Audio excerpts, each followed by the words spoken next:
What are the floater debt funds? Is there any advantage of investing in them? And this is asked by Naveen. Yeah, this is an unnecessary innovation created by the mutual fund industry. You can do without them because, and it's not meant for common investors because our needs are pretty simple. Money for liquid fund, ultra short-term bond fund or short-term bond fund, and rest of the things avoid. FMP for a predictable time frame, for predictable return with compromise on liquidity. So I think these 3-4 funds fulfill most of the needs. Floater funds, there are 16 kind of debt funds. You don't have to necessarily invest in all of them. Okay. And floater funds, they invest in securities where the interest rate varies. Okay. It changes in line with the interest rate. So we don't have floater instruments. We don't have floating bonds. Because if interest rates go up, then those bond prices, the coupon on those, it changes with changing interest rate. So they are useful, but the underlying security is not there. Because we don't have the underlying security, they are created in an artificial way. And when those are created by an artificial way with way of derivatives, there's some swaps and other things are created. So it's a financial design which creates the floater instruments artificially, and they are advantageous in a sense that you are if there are real floater funds, then you will be safe from the problem of getting locked into a long maturity, because if interest rates go down and if you are holding higher yielding bonds, then it's great for you because you will keep earning higher return while interest rates has gone down. But the reverse is as true. If you are holding an instrument which is yielding 7% and interest rate go up to 9%, you'll keep earning lower return. So floater, what it does is that the coupon, the interest on those floating fund bonds, they get revised.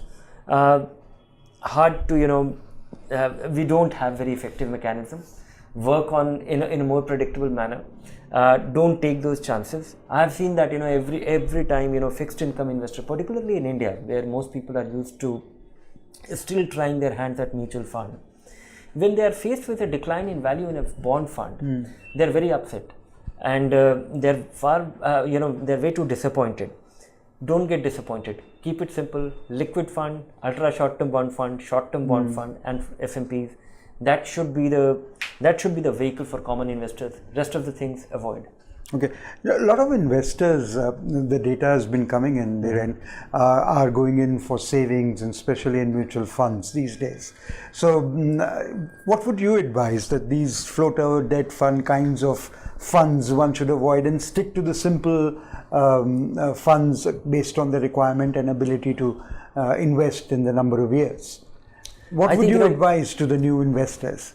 They need to really, 2-3 things which comes to my mind. One is that you should invest even if you are getting started. Don't invest because you are looking at a TV campaign.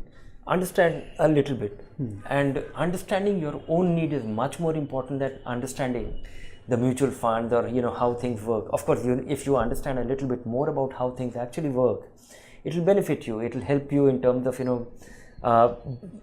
doing the right things, and not only that, when things look a little hazy, you will be carrying on with your plan with greater confidence. Okay. So in that sense, understanding a little bit helps, but keeping it simple, that should be the underlying principle always. You should invest as per your need. You should invest your money which you are likely to need in a predictable time frame in fixed income funds which are not that risky. Okay. Your long-term money should be invested in equities or equity-linked vehicles. If you're a first-time investor, very conservative, invest in modest allocation funds, the funds which invest a small part of the money in equity, rest of it is anyway very safe. Till you have the experience, never invest in an all equity fund, till you have little bit of experience with those vehicles, because every investor in good time says that he can really withstand, he's an aggressive investor, he can withstand the risk, he can take the decline in value in his stride. But when you are faced with, your 1 lakh rupee becoming 90,000 rupee in 7 days, you are upset, and you are likely to get driven out of the market forever. So experience is important. Right. Okay.